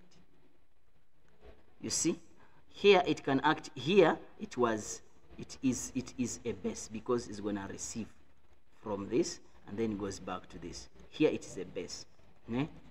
But when it comes here, it becomes the acid, because it gives this to this, and then forms the hydrozonium ion and the sulfate ion. So in this case, it can act as acid, it can act as a what? It can act as a base. You can also bring phosphoric acid. So please know those things, né? Yes. Then what is acid? We have three types of acid. We have acid which is the a diprotic acid, and then a monoprotic acid, and then a triprotic acid. When you say a diprotic acid, monoprotic means that acid which can produce one hydrogen ion, like nitric acid. And then diprotic acid is an acid which can produce 2 hydrogen ions when dissolved in water. And then a triprotic acid is the one which can produce 3 of them. So basically this is a tri because it can ionize. And then these acids, when they ionize, they can act as a base and acid at the same time. Is it clear? Yes. So please don't go to the paper without knowing that also. Then another thing is how to calculate the pH. pH is equal to the negative log of hydrogen concentration, and then you are able to get it. Sometimes the hydrogen concentration is not given, hydrozonium ion is not given, therefore you have to use pH plus pOH is equal to 14, or the concentration of the acid. Yes, you find the concentration of the base, and then after that you find the mole ratio, how many hydrogen ions which are there, and then after that you are able to calculate the pH. You understand? Yes. For example, you have sodium hydroxide plus hydrochloric acid, and then they give you sodium chloride plus H2O. Then now they want you to calculate the pH of this, but they have given you the concentration of the base. Definitely, if you have the concentration of the base maybe 0.3, yes, then you have to use the mole ratio, whereby you say its mole ratio is 1 to 1. Definitely, if this is 0.3, then automatically even this one is going to be 0.3. And then now use this to calculate the what? The pH, because now you have the hydrogen ions. You understand? Yes. The number 2, this could be a sulfuric acid. Yes, the mole ratio, you'll find out it's 1 here, and then here it's 2. For example, I'm just giving an example. Then automatically, is 2 is 1. Then you have to look at the number of hydrogens which are there, which are being released. If this sulfuric acid is 0.3, then automatically when it ionizes, it's going to give me 2 of them. So I have to multiply it by 2 so that I know the actual number of ions which are there for sulfuric acid or for hydrogen ions, because each sulfuric acid is a diprotic acid. Is a diprotic acid which produces 2 of them. So if the concentration of sulfuric acid is 0.3, then automatically I have to multiply it by 2, and then I can use it to find out the pH. Yes. If it is 3, then I have to multiply it by 3. If it's 1, then it's automatically I just apply it the way it is. Then hydrolysis, when you talk about pH, which is what is a strong acid, and then what is a weak acid, which is a strong acid. A strong acid is acid which can ionize completely when dissolved in water. Yes, while a weak acid, it ionizes partially when dissolved in water. And then a strong base is the one which they dissociate completely when dissolved in water, and then a strong acid is the one which dissociate. A strong base, a weak base is the one which dissociate partially when dissolved in water. Please don't go without knowing those things. Yes. The pH indicator is also good to know, but also you need to also know the shape of the graph. If this is 7, then automatically if this starts from there and then ends there, it means that this is a strong acid, strong base. When it goes like this, it means it's a weak base, is a weak acid, strong base. You see, if this is the pH. And then when it comes like this, strong acid, weak base. Like if this is 7, you see that the upper part is shorter. Here is equal. Here the lower part is short, while the lower part is short, the upper one is. You understand? So this one, it means that is a strong acid, weak base. Then this one, it shows that is a strong base, strong acid. This one means that it's a weak base, weak acid, strong base. You understand? Yes, a weak acid, strong base. Strong acid, weak base, strong base, strong base. And then what about when it's like this? Yeah, it means that it's a weak acid, weak base. So you need to know those graphs so that at least you know how to interpret. Then calculation is also simple. You just have to go for you use this, you know how to use this. Whenever they give you, find out the number of moles of this, find the number of moles of this, and then this automatically, when you fill in, it will be only one part which is supposed to be replaced. So make sure that you know how to manipulate that. Number of moles is equal to mass over molar mass, or over mass over molar mass, or concentration. If you're comparing number of moles with the concentration and the volume, you have to know that. Please check your formula sheet. It's good that they give you formula sheets. So you guys, acids and bases, you pass it. I know that the questions is not that difficult. Then lastly, we go to still the same thing here. Find the number of moles of the acid and find the number of moles of base, and then you apply that formula. Please go when you know how to apply in that formula. I'm trying to rush because of the time. Yes, let me just finalize up with this and then just show you what you cannot go without knowing.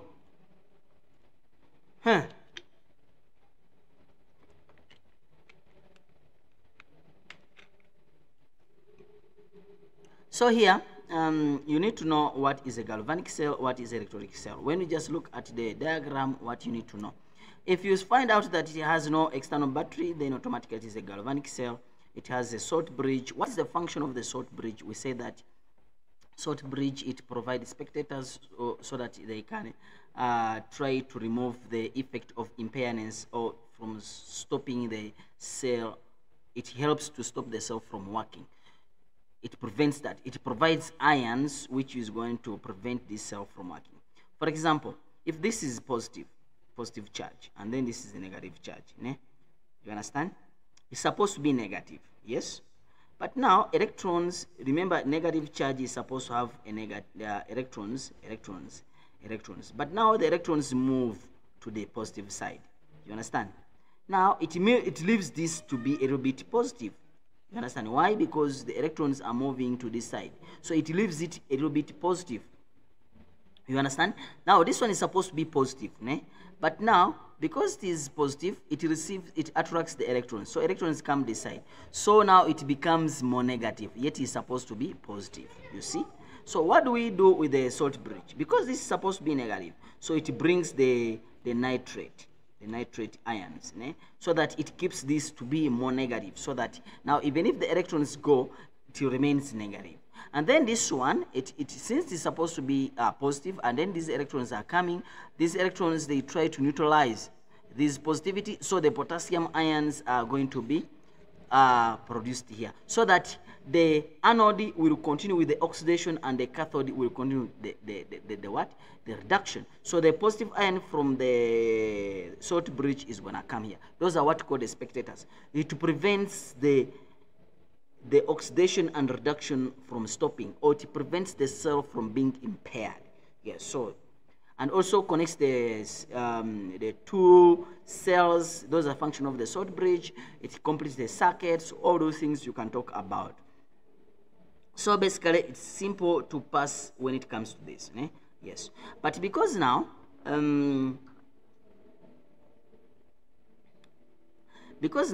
this is dissolving to form the ions, while this one, so it means that this one is gonna have to reduce in size, while this one is gonna have to increase in size.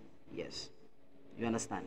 Yes. And then number two, because this substance it's dissolving, while this one is being used up, this one is going to become pale. It's going to become pale. Why? Because the ions which are being used up here are not being replaced. The copper ions, they are not what? Being replaced. So you need to know that when it comes to the galvanic cell. Then number two, When you get a positive value, then it means that the cell is spontaneous. It can continue on its own. When you get a negative value, it means that it is non-spontaneous. It cannot continue on its own. It will require an external battery for it to what? To continue. So basically, that is it. Then you need to know what you call the cell notation and the cell reaction. Okay. Half cell, yeah, you have to know all those things. When, if it is a gas, what am I supposed to do when it comes to that? So okay, now cell reaction, basically what happens, because here I have oxidation is happening here, isn't it? So basically I'm gonna have zinc. The zinc is gonna dissolve here. Zinc plus zinc gives me zinc 2 ions plus 2 electrons. And then here I'm gonna have copper 2 ions plus 2 electrons. Then I get copper solid. So if that's the case, then now I can come. These are half equations. These are half equations. Yes. So basically what happens here, so now it's gonna be here copper. I combine these two. Actually it's here copper 2 ions plus zinc. This gives me zinc this plus copper. You understand? So basically that's what you do. Then the cell notation, you tell us what from the anode, and then you go to the cathode. So it means that it's gonna be zinc gives me zinc 2 ions, salt bridge. Then you write this, it's gonna be copper 2 ions. You see, copper 2 ions, and then slash copper. So that is the cell what? The cell notation. You see? But what if this was a gas? What if this was a gas? What if it was a gas? It is not a solid. Okay. It's not. So it means that if it was a gas, for example, if this was a gas copper, then I have to put this in brackets like that, or I just have to slash it, and then I put, for example, if it is platinum, so I slash, say that platinum, which shows that this one is reacting. For example, if this was hydrogen ions, and then hydrogen gas, and then platinum. You see? Yeah, that's how you can do the cell notation. Then to calculate cell potential, is cell minus is equal to cathode minus the anode. Then you guys have to look at into the reactivity series. Check. I used to tell you that this must start with the one which has lithium on top, and then it ends. The one which has lithium on top. So now the one which is on top is more reactive than the one which is on bottom. So now that's how you can identify. For example, I have this zinc and the lead and hydrogen. So it means that lead is more reactive than hydrogen. I have copper, and then copper is more reactive than. I have tin. Tin is more reactive than copper. So the one which is on top is more reactive than the one which is on bottom. You understand? Therefore, the one which is on top is gonna be oxidized. The one which is on bottom is gonna be reduced. So that's how you identify which one goes to the cathode, which one goes to the anode. Then we go to this electrolytic cells. Electrolytic cells, chemical energy, electrical energy is converted into chemical energy. The other one is chemical energy is converted into electrical energy. That is a galvanic cell. But in electrolytic cells, electrical energy is converted into chemical energy. And then this one is very important in galvanizing the things, or electroplating. Which one do we put on the cathode? Which one do we put on the anode? Don't forget that. Use what you call ready cut. Reduction at the cathode. And then anox